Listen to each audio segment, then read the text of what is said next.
Lekker guys, hoe lyk dit met julle? Verskoon maar 'n bietjie. Dis 'n vroeg Saterdagoggend. Ek en Anna Jaden is bietjie hierso by die Vaalrivier, bietjie om hierso te kom skoonmaak by die huisie. Kom ons lyk dit. Ons gaan bietjie 'n paar sê hoe ons hierdie plek skoonmaak en verander.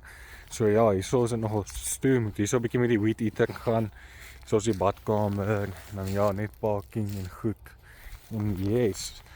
Maar kom ons loop gou hierso deur. Bietjie 'n missie om hier uit te kom. Maar dis okay. Gaan 'n bietjie vis vang.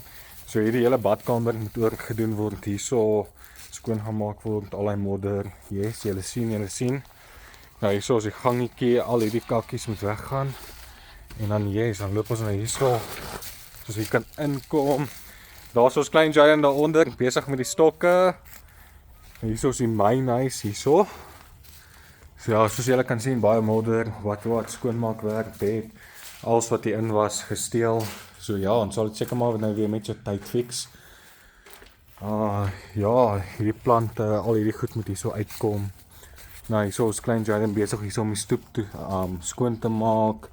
En ja, hierso is die ander huisie hier's binne wat ook skoon moet gemaak word en goed. En dan yes, hierso by die visvanger, ja. Hierso moet ook lekker skoon gemaak word, baie bosse en goed. Ja, jong, dis maar wat gebeur, sê vir 'n jaar wat nie na 'n plek kyk nie, hè?